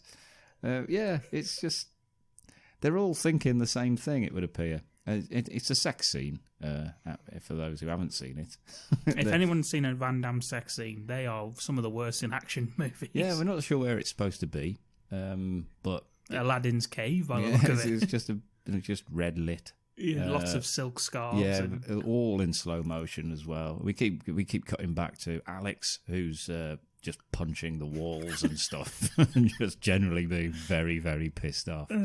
You get Danielle, who's just putting some clothes on because she was just in a towel, kind of biting her lip and thinking about stuff. And then you've got Chad, who's driving the boat, just thinking about it as well. So, you know, two of them almost toying with the idea of it. Surprised at Danielle, you know. She should know better. I've already said that. We are fragile people, but, you know, she's thinking of it. Yeah, and Alex is probably the most realistic, just by smashing everything up and drinking heavily. Well, Frank, anyway, it lasts too long. It lasts so long. It does last too long. We keep seeing a lot of Van Damme's buttocks. We see Danielle's breasts, which is clearly the reason she's in this film. She's not a particularly good actress. I don't think she's been in anything else since this. I've certainly not seen her in anything. No. Her accent, she's inexplicably British as well throughout this, so I assume she's actually British. Yeah. Not so inexplicably, she just is. Is he British? Griffith. Was it the dad that was British? He kind of is, Yeah. I think. His accent would suggest. I'm not looking him up like I had to for ponytail guy. I'm not looking him up. Already for Dave Lee. Yeah. And suddenly I've got a whole backstory and biography of this guy. Well, interesting you'd say that, Yes, Dom, because Frank's very pissed off to see. At least he's consistent. He hates Danielle from the moment he meets her, and hates her now when she turns up on the boat. Yeah, I like Frank because he seems pissed off throughout the entire film, ever since that death at the beginning. He's not so pissed off at the beginning, is he? Because he gets him a little gift and everything. He's having a night off. And ever since that night off gets ruined, I think he's been very angry about everything. Because, you know, it's nice to have a night off, isn't it? Yeah. He calls her a prima donna as soon as he sees her, and he tells Chad that he's got some explaining to do. And then Frank leaves. I think he goes to dock the boat or something. Yeah, he kind of like laughs about he's got some explaining to do. Really should have stayed. Yeah. Maybe help mediate in some way, because I think, well, he looks like he drives off in the boat, but he's back pretty quick, so I'm guessing he's just gone to... He's gone to hide it because yeah, we've already had the chopper already looking out over, sees the hideout, and then just heads back to base. Alex, he's pissed in every sense of the word. He I've got Alex is pissed in all ways he could be. I've written the same thing, yeah. A silk underwear, that gets brought up again. He calls him Mr. California. Yeah. Which I don't think he ever won, if that is a real title. I'm not sure he ever won that. Yeah. And then he hits Danielle as well. Yeah, he slaps her. Slaps her right across the face. And then we get the brother fight. And then he turns to Chad and says, don't even think about it. And then he's immediately kicked in the face because he doesn't think about it. He just kicks him in the face because you don't hit a woman, Mr. California, to the rescue. Yeah, and there's some nice stunt work here, like dives through banisters onto tables. It looks like painful as fuck because the table doesn't break. They don't give. Yeah, so there are some good. It's Van Damme fighting himself. Yeah. So if you ever have that, who would win in a fight between? Well, that was useless here because they're both Van Damme. Van Damme so, is the so answer forget to this it. one. Yeah, so just forget that one. Who does win this? Neither of them? Both? I don't know. I mean, it's. You know, when you get two good guys having a fight, having a little punch-up, and you don't really want either of them to lose because you know they're both good at what they do. Yeah, it's kind of like that. Yeah. There's a couple of good shots from each of them. There's some, and then it ends like it's kind of like he's got him gripped and he's punching Chad in the face, and They tried to give him different fight styles, like Chad's more sort of spinny, kicky. Yeah, and, Alex is a bit street, isn't he? Yeah. Anyway, Frank does turn back up, thankfully, and just shoots a gun into the ceiling. Alex comes out with the... That's after he gets punched in the face with more comedy. More comedy of that one, but that doesn't cheer him up.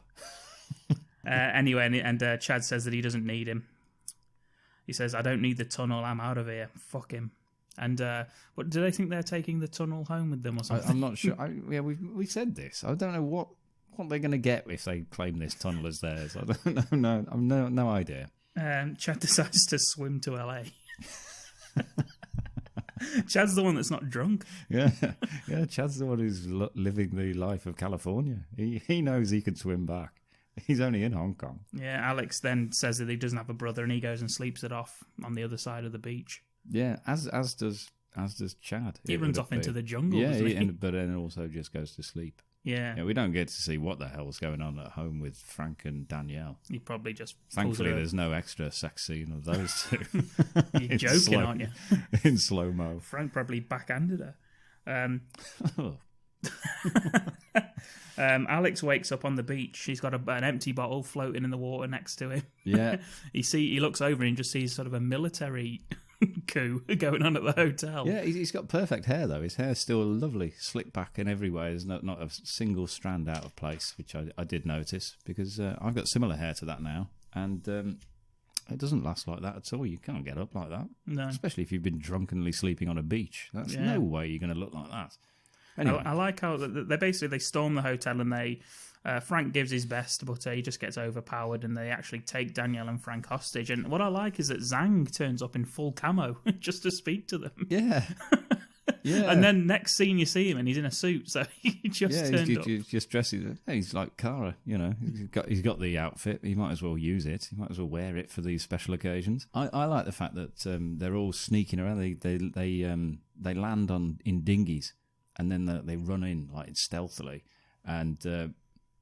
Then not so stealthily, the helicopter flies over again, which wakes everyone up. Yeah, yeah. And there's gas canisters. They get fired in, and then Bolo Young, of course. Yeah. So when they turn up, Bolo Young's with Zhang, and Frank greets him after all those years, 25 years, and not seeing him after shooting him in the face. He just says, "Oh motherfucker." And Bolo Young's face, he just looks so disappointed at things. He really does. He looked disappointed when he got told to go fuck yourself. He told Zhang to go fuck himself earlier. He looked disappointed and then had to obviously beat him up and hit him in the balls. He just looks disappointed at this as well. So maybe he just doesn't like swearing. The brothers, they take back the hotel, another nice little action scene. Mm-hmm. And... Zhang, it cuts to Zhang back on the Golden Glory ship. As I say, he's back in his suit. Yeah, and I noticed that he's got an absolutely enormous handkerchief. I wasn't sure where that was going. No. Yeah. No, he's got his handkerchief out. He mops himself. It's pretty much like a big face towel. It's like a bath towel. Yeah, and then he goes to put it back into his top pocket of his suit, and I thought it'd never fit in there. And if it does, you'll be able to see most of it just bulging out of his pocket. We don't, and it's an irrelevant point again. But one for the props and costume department there. The brothers, they torture a henchman to get the information about where the boat is, That's not seen on camera, but we do get Frank being tortured with using steam, which would be fucking horrible. Oh, yes. Yes, he's in the boiler room of the ship. Yeah. And it's red lit as well. That's because you can't show good guys doing bad things in 90s action films unless it's cool. You know, you can't just torture a person. Interesting. Is that a theory or is that the rules? I think that's just a theory. Yeah, it must be. You know, 'Cause you haven't read the rules. Yeah, I mean, yeah, because that guy's he's just a henchman. He's just low level, isn't he? He's just getting paid to go and storm the hotel. Might not even know who it is. They may have been told that they were the terrorists in the hotel and they were the good guys out there. Yeah, whereas, you know, we have to see Frank get tortured because you want to feel sorry for him. Yeah, it's all red lit again in a boiler room. Are you ready to talk or are you ready to scream? That's, which, I don't know, something like a rock band might shout on the stage. Yeah. But, yeah, fuck you, he says. I thought, well, bloody hell, sorry, Ken. Yeah, Frank's not giving an inch. This guy, which basically means scream, I guess. So they just unleash the steam on him, and he does scream.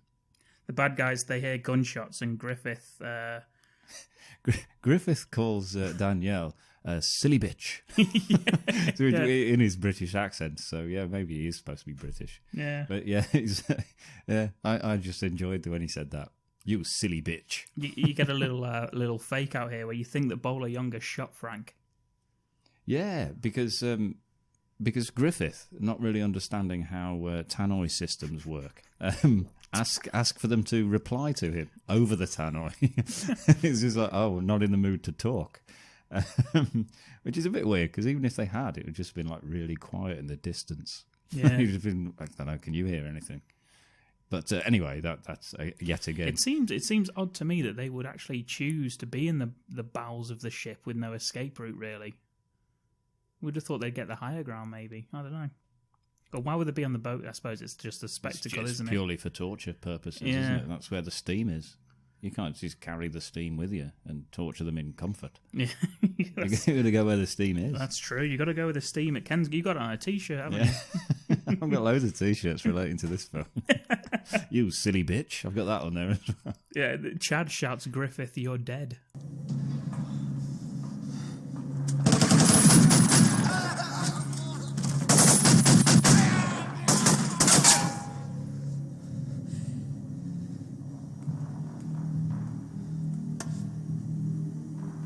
Griffith, you're dead. You're dead! But he actually didn't shoot him. Oh, yeah. Hurry, lads. Yeah, that's what he says. Hurry, lads. And, and then we hear a gunshot, and Frank stops screaming at this point. Why doesn't he say anything, Frank? I don't know, because they're just all... Then we cut back, we see he's not dead, and he's just there, looking at him. And you think he could have carried on. Also, why didn't they shoot Frank? What use is he now for the rest of the film? Yeah, that is something that I thought there's no need for him other than not to kill him because he's a good guy. Actually, rewatching this, like, for this, I actually couldn't remember if Frank lived or died because he's not really seen for the rest of the film. But no, I thought, why did they not just shoot him? Yeah, because there's no point in him not being dead in the end. He doesn't do anything else at the end that makes you think, "Oof, good job." He was still there. Yeah, and then he makes no noise to just say that, "Oh, actually, I'm not dead." We get to this fight scene. This is a beautiful fight scene. This is like an absolute iconic scene. Yeah, if you're talking about the black room.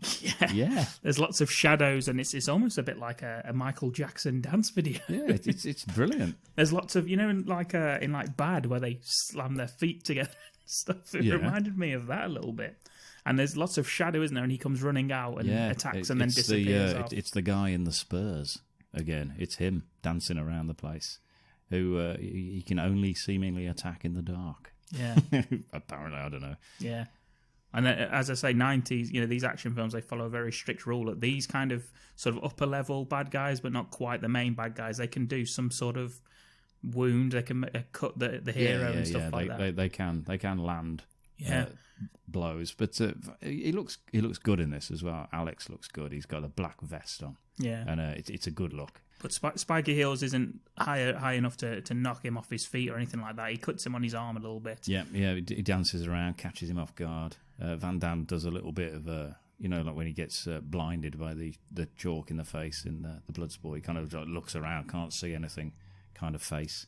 And then eventually, Alex just punches him to death. Yeah, I've got that. Yeah, just because there's a bit of light. You see, he punches through the. I think it's like paper. I'm not sure what sort of room they're in, but it's kind of like paper walls, and the light comes in. It's Bolo Young's dojo, and almost vampire-like. This dancing Spurs guy sort of recoils from the light, only for Alex to punch him in the face until he's dead. Yeah. And then you get the big fight scene, the big showdown. Yeah. It's Bolo Young versus Chad. Yeah.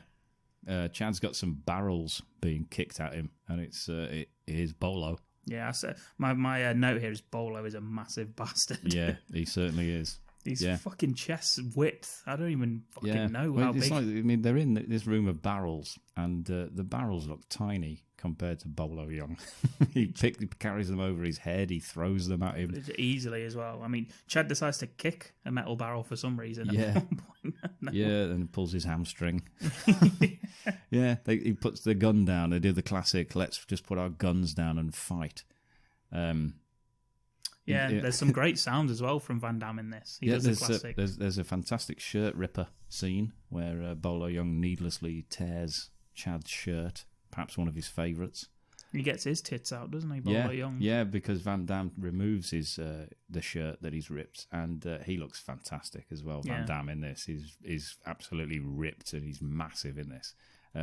All oiled up, obviously, because he's sweating. So he looks great. Bolo Young decides to get his tits out as well. Also looking pretty good, to be honest. There's no definition there, but he's one big just fella. Huge. He's just one big fella. Just huge. Yeah, so Van Damme's there with his stance. You get Bolo with his tiger claws.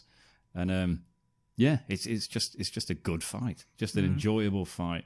Van Damme at one point does another tap on the shoulder of Bolo Young after dodging him. He taps him on the shoulder. Bolo Young does look round again, as is customary, and gets punched in the face.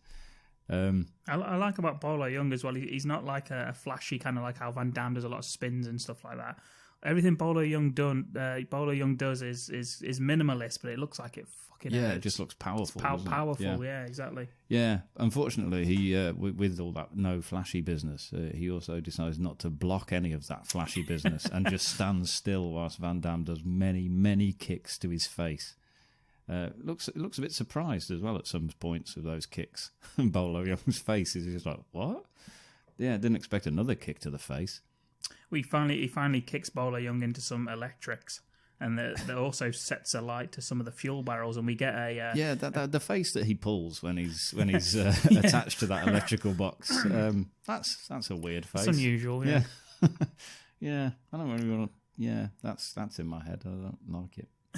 The barrels blow up, and we get a classic action film shot of JCVD just diving slow towards motion, camera. Yeah, slow motion dive with a huge explosion behind him. Yeah. The bad guys think that the twins are dead, so I've got there's another guard downstairs. He gets a tap on the shoulder. You know, guess what happens? He turns around, gets headbutt smacked straight in the face. Yeah. It's textbook, Alex. Yeah. And after the explosion, they just assume that the twins are dead, and they leave. Yeah, so that's that sorted. And them leaving allows Alex to turn up and save save Danielle and Frank. And that is where the tap on the shoulder headbutt comes in. Sorry, I enjoyed it so much I came in early with that. Yeah, because they leave that guy to torture Danielle, don't they? And he seems that he's going to enjoy that as well. And then he gets a tap, and but you don't torture Danielle. Oh no. And then obviously Cara, this is her big time to shine. She turns up, and I mean it's she turns up from above. Yes, it's foolish to be honest. I know. I said that that Mr. Young, what a way to go. This would be the way to go, really, wouldn't it? She from above, she drops down and neck scissors Alex. Yeah. From behind. She gets some shots in it because she's the sort of second in command to Griffith, really. She's always at his side, so she's going to get some shots in, and then she does stumble, like she makes Van Damme stumble back and stuff. Yeah, so she's got the neck scissors from behind, so she's trying to choke him out with her impressive thighs. He turns round. He turns round whilst he's in these neck scissors, and that's the thing of dreams from the past. It is for me, anyway. Yeah, I remember that bit. I was just thinking, oh. I mean, I know she's Miss Olympia and all that sort of stuff, but why does she then try to outmuscle Van Damme, who is massive? Yeah, well, he's got a vest on, I suppose, hasn't he? Yeah. It's just you and I, dickhead, she says. Yeah, which is what I say to you every time we start this podcast. Yeah, and what I don't do, though, is grab your balls like she then does to him. Yeah, and there's like a pause where they just stare at each other. Yeah, it's kind of like a close-up face-to-face, but she's got his balls in her hand. And he sort of looks down, doesn't he, or something? Why is it? I don't know. I don't know why they do and that. Then, obviously, you know, there's a pun intended on there, the gloves are off. And he just punches her in the face. Yeah, and then she tries to do she tries to stab him. Does she stab him? She stabs him, doesn't she? I think she slashes at him. Yeah. So she slashes the vest, and so Big mistake. She draws the knife. Yeah. There's a bit of shooting as well. They hear more shooting, and there's sort of distraction on that. There's kind of like she's got the knife and trying to stab him, and he's trying to direct it towards her. And then the shooting from off scene, off camera. Is that Griffith? I don't know. Yes. Yeah. They're at the top just saying, just shoot them. Yeah. Zhang saying, shoot them. Griffiths has now got the gun. I don't know why he's now got the gun. Zhang, the shady businessman's not doing it himself. But yeah, he's just firing from above. Could have hit Kara. That's how little he cares. And I think that's what distracts her. Enough for Alex to direct the blade into Kara's beautiful body. Yeah, and that's her dead. So it's a shame. Alex chases Zhang. Chad is left with Danielle, and he and Danielle go after Griffith. Yeah, Zhang's mine. Says Alex. What if? I just wonder what if they couldn't have agreed on that. Yeah, I want to kill Zhang.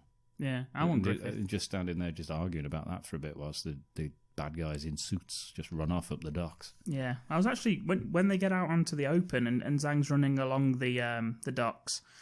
There's people working. Have they not heard all these fucking explosions and stuff? You got to earn a living. Jesus Christ, they're going around like nothing's going on. It's a good job they're not just automatically assuming that they're part of the baddies gang and they then kill them. Yeah, isn't it? Because just normal people going about the business. Zhang runs up some heavy machinery. I don't know why he thinks that's a good thing to do. It's never a good idea, is it? I don't know, because that certainly has no escape route. Once you're climbing up something, the only way to get down is to fall down, jump down, or climb down. That's it. Yeah. Unless, of course, you get a helicopter maybe that picks you up from the top. But even then, if you look at Batman, as we were talking about before with Jack Nicholson, that didn't end well either. No. So, yeah, I don't know why he does that. I hated that bit in Batman. Oh, really? Yeah, I didn't like that. I was upset by that. Yeah, because I like the Joker. I just didn't like the way that suddenly his face changed and he was scared. He's got one of my favourite bits in that is actually when he's laughing, he turns to the gargoyle and he says, "What are you laughing at?" Yeah, I think that's great. Griffiths actually tries. Dave Lee, incidentally, was the stunt double of Michael Keaton in Batman. Really? Yeah. I don't know if I mentioned that. Where they put his hair in that. Griffiths actually tries. You want to see one of my special gargoyles, do you? That's Dave. Griffiths tries losing them through the shipping containers, which seems more plausible than climbing up something which there is no way of getting down from. Yeah. But again, he does the sort of Dick Dastardly thing where he's ahead and he decides to stop and hide. Yeah, and Danielle does the female thing and falls over for no reason whatsoever. Yeah. Zhang, you see a little bit of one chase and a little bit of the other, and it cuts to Zhang. He's attacking Alex with a fire extinguisher, which Alex just knocks out of his hands instantly. Yeah, and we get to see that fall all the way down to the ground, which gives us some sort of indication of the height that they've somehow achieved. Yeah, in this long chase. Zhang, who's 70 odd. Yeah, he's climbing that. Yeah, he's still climbing. In fact, he's still not done. I don't know how big this machine is.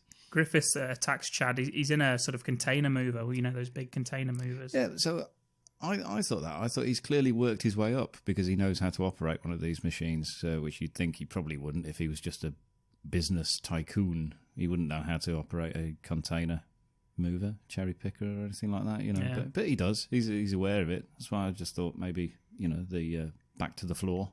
Yeah. Boss. There's not much room for back to the secret millionaire. I just thought maybe he does. Maybe he likes to keep his hand in. You're talking about the female bodyguard again. Hey, you leave her alone. He's moving it towards Chad and Danielle as if to not. But even if he pushes them to the edge and they fall in the water, I mean, what was his plan there? Because that wouldn't have killed them. He could maybe drop the container on them in the water. But he doesn't do that anyway. He could shoot them. He could get out. They're in the water. It's more difficult to escape. Not as quick. Because I Chad, don't know. I mean, it doesn't happen, does it? because Chad pushes Danielle into this little crevice that he finds, You're talking about Cara. and it's just him, and he falls back into the water. And then Griffiths, instead of, as Ken suggested there, maybe drop the container in after him, gets out and then looks outwards and tries shooting into the water aimlessly. Yeah.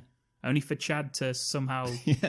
Yeah. That bit doesn't make sense. But now Chad's in the driving seat. How Literally. did he swim, get up, out, and into the driving seat? Yeah, when there was no room for him to have done any of that. And he's a fucking fitness instructor. When's he worked on the docks? Yeah, well, Griffith, it must be instructions. Really, the dummy's guide to moving shipping containers on the dashboard. Because he drops the container on Griffiths. Yeah. And that's the end of him. Yeah, Griffith does he puts his hand up to protect himself from about 2 tons of metal. Yeah. Yeah, it doesn't work. And he's crushed to death. Yeah. Zhang, meanwhile, his cane as a sword is very James Bond-esque. Yeah, but I mean, why is that taking so long? Why are we an hour and 35 minutes into the film before he's used his cane as a sword? Yeah. I just thought that should have been used earlier. Could have been. For Young, I think that would have been a good... Oh, that would have... Yeah, but... maybe just thrown his cane to Cara. Catches it, slow motion. Yeah. She just misses it. She's not expecting it. Just hits her in the face as still as a cane. Just flies off screen. Like, ow. She doesn't even react. She's like, just looks at him. That would have been so much better. Maybe it's in the bloopers at he the just end. throws it and no one reacts and he's just looking around. Yeah, so he gets his... and again, there's something about these films we're reviewing, Ken, where these things come out, like the sword in the cane and with Hard to Get to Hawaii, where he gets the sword down, and you're thinking he's going to be proficient with this thing, and he isn't. Because He just waves it about again, doesn't he? Yeah, Van Damme just disarms him instantly. And he actually puts his hand in then disarms him literally. Oh man, that just looks horrible. He puts his arm in the cogs of the machinery cogs, and just crushes it, mangles up his hand. And that's when he offers him 50% of the tunnel.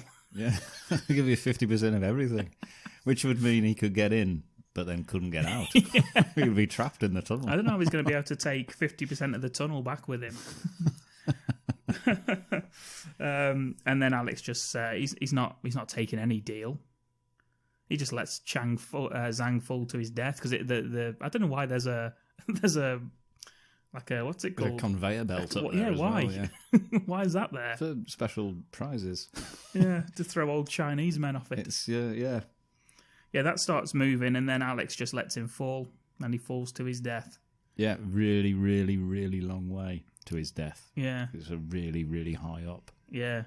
The brothers, they hug it out at the end. They see each other. Well, you have to wait 10 minutes for him to climb back down because he's so high that they just stand there looking up, waiting for him. Well, thankfully... We don't actually, no. We cut straight to them both being back on the ground. I was going to say, thankfully, it takes 10 minutes to reverse the fucking truck thing that they were using, so that's all right. Yeah, because Danielle's still wedged in this crevice. Yeah. And they also... and Frank's still, I don't know, tied up in a boiler room. They also bring Danielle in for that brotherly hug. I mean, she's obviously just forgot that Alex punched her in the face less than 12 hours ago. Frank turns up looking like shit. Yeah, he's obviously just escaped on his own. Thanks, guys. Thanks for coming back. He's probably livid Danielle survived the whole thing, to be honest. He's probably been molesting Cara's still warm corpse. And what I like... Oh, God. Yeah, he probably hasn't. That should have ended the podcast, that sentence. What I like, though, and what does end the film is the brilliant freeze frame of Van Damme doing this. Chad, I think, doing the A-OK sign. Yeah, course it's him. And we cut to some funky music and the credits. We get a rap song.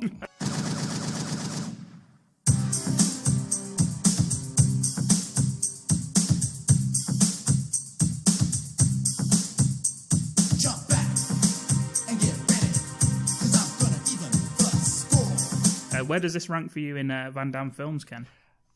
I've always liked this one. Me too. It's just fun. It's a lot of fun all the way through. There's it's not a serious film. Like the first ones that he did, like Bloodsport, Kickboxer, very serious themes. It was revenge for like a new death kind of thing, wasn't it? It was like it was raw deaths. Whereas this is 25 years. They didn't really know their parents. They're revenging. This one has always stuck in my head, especially that first scene, as I say, with the parent's death. I Even always to this thought that day, I always thought that was just nasty. It was just quite a nasty death. No, I really liked it, and I thought Van Damme did good with the dual roles as well. I thought, they weren't just Van Damme. I thought they did have separate characteristics and stuff like that. I thought very good. He's doing very well. Yeah, I liked Frank as well as the sort of mentor character. Frank, just permanently pissed off Frank. Yeah, he gets to laugh every now and then, I suppose, but not a lot. Yeah, didn't really like Danielle, as I mentioned. She was in it purely for that sex scene. Liked the bad guys. Griffith was fun. Yeah, Zhang was fun. Bolo Young, obviously, he's just Bolo Young in everything. Fantastic. Who do you think has the best bad guys out of the action heroes, of the Van Damme, Stallone, Arnie?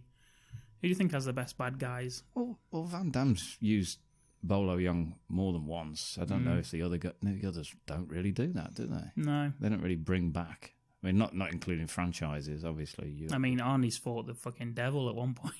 Yeah. In End of Days. What an idiot the devil was, thinking he could win that. Yeah. He don't mess with Arnie. Yeah. Arnie's like taken out half a country, hasn't he, as well? So Stallone. Oh, yeah. He's still doing it. Stallone He ended... just keeps moving different countries and taking out half of them. Stallone ended communism. Yeah, he did, yeah. And a very moving speech as well. So, as I say, this is definitely worth a watch. This is, even though this is bad movie cult, this is just a good This is one of the reasons that we do this, though. Yeah. This is one of the good bad movies. One of the very good bad movies, I would say. It's enjoyable for all the right reasons. It is stupid. It's like cartoonish. The characters are larger than life. They're over the top. Fun action scenes. Yeah. Well made action scenes as well. So good choreography. And the set pieces, like all the fight scenes and stuff. You have it in the factory, in the hotel. Yeah, it's. I think it was an hour and 49 or an hour and 40 something minutes. So they overstepped the 90-minute rule. But I don't know. Apart from that sex scene, which was going on for a bit too long, which is weird, me saying that out loud. Yeah. But it just seems well paced as well. It's not boring. It is well paced. You're right. It's not a boring film. You don't have any like moments where they just talk for ages. So we get it. We know because we've already seen it. So they actually include everything that we need. So the story moves along, and very enjoyable film. You don't even know what I hold inside. And that's why I'm gonna make you feel the impact of my soul. Feel the impact. And with that, we move on to Ken's film pitch. Ah, yes. So carrying on from the Double Impact twins theme, I was going to go with something, of just one actor playing multiple roles. It was originally going to be, and I say originally because I have changed it, it was originally going to be Wesley Snipes playing triplets. Nice. Thanks. But I've changed it. So now I've got triplets. Playing Wesley Snipes. I've not changed it quite that much. But now I'm no doctor, okay, but my triplets are Wesley Snipes, Yeah. Jet Li, Yeah. and Big Scott Adkins. Nice. They're my triplets. Yeah. I don't know how it works. I'm No. not a doctor. I'm no biologist, but they're triplets. Well, they had DeVito and Schwarzenegger as Yeah, twins. So. yeah. I don't know. I think that's probably still workable more than mine. But yeah, I was actually also going to use those two and call it Quins and have the 5 of them where where they play multiple roles each, and then I don't know, throw Eddie Murphy, throw him in. It's the 5th one. Yeah, because I think they're doing triplets. Yeah, that's what I thought. But I thought Quins, where Schwarzenegger plays 2 of them, Danny DeVito plays 2 of them, and Eddie Murphy plays the 5th. Nutty Professor or something. Yeah, go on. Yeah. Anyway, so so those are my triplets. I don't know how it works. I'll have to get an external expert out on this one and tell us how that can be worked into that they're all triplets. They own a bridge in France, but they don't know it. Mm-hmm. Yeah, you see, they've got the tunnel, Griffith.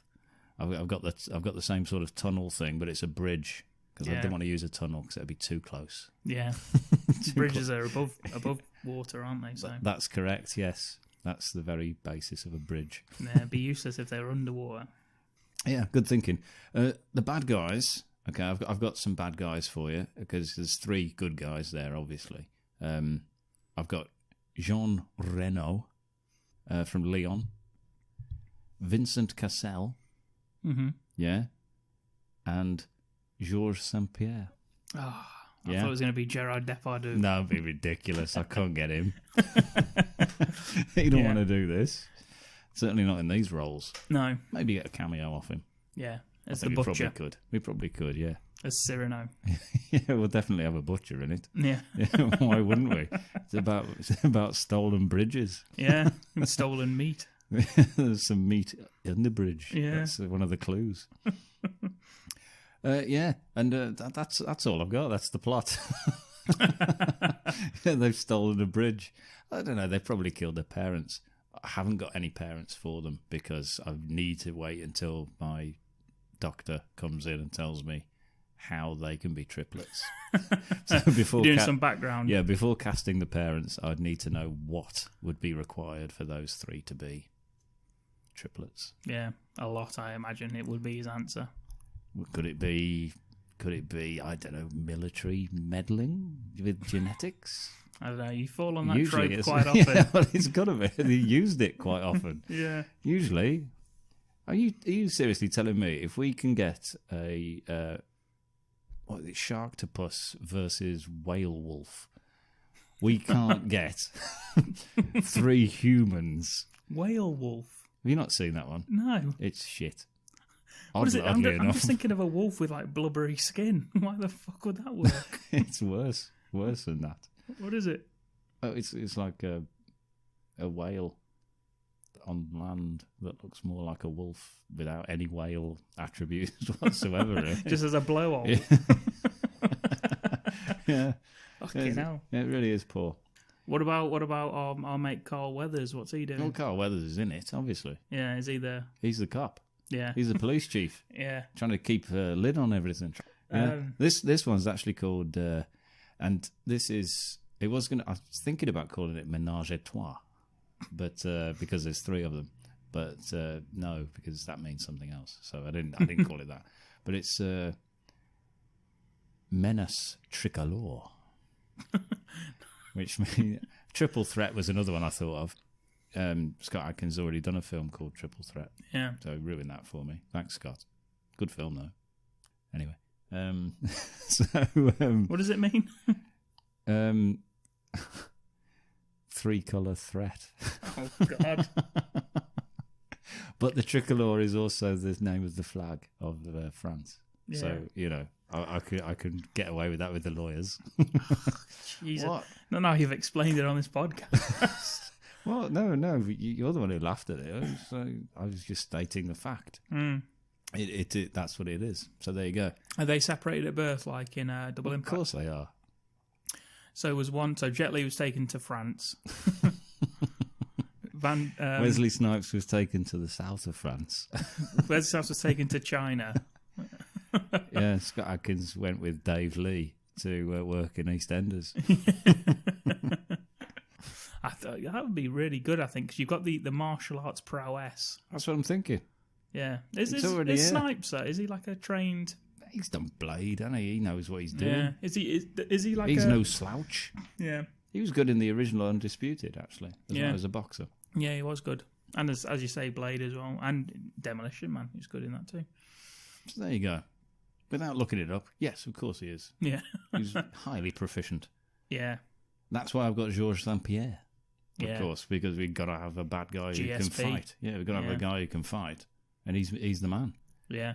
Vincent Cassel, he's just a lunatic. I like him. Yeah. Very, very good. Looks like the actual human version of the cartoon Joker from Batman. Yes, he does. Yeah, he's very good in that. He's done lots of films. You probably will recognise him should you ever see him. I think Black Swan is possibly Irreversible. Was he in that? Yes. It's not an overly popular film. Certainly not a let's watch that again. That was good fun. He's one of the Ocean's films as well, I think. Yeah, he was in La Haine as well, the French film. He's French, obviously. He was in Satan as well. Very good film. That's he does a lot of that smile actually that you mentioned. He would be very good in those films. I saw someone had mocked up a picture of him from that film as the Joker and just looked superb. Yeah, well, the front cover, he's given us that smile of that. I think that's where they got it from. Yeah, he was in Eastern Promises as well. Yeah, he was in that one, and Mesrine as well, where he plays the title character. That was a two-parter where he plays a gangster called Jacques Mesrine. All of these you should watch before you watch Irreversible. Yeah, if you want to see Cassel. Yeah, I'm not sure. I'm not sure you should watch Irreversible. It's for any Monica Bellucci fans out there. Yeah, probably don't watch this. No, it's certainly a one-time watch. I think. Yeah. I'm not sure you'd be recommending it to people for any real reason other than this is a film that's shocking. Yeah, maybe a first date film. It'd be your last date film. Anyway, yeah. So who's the third bad guy? Jean Reno. He's the leader.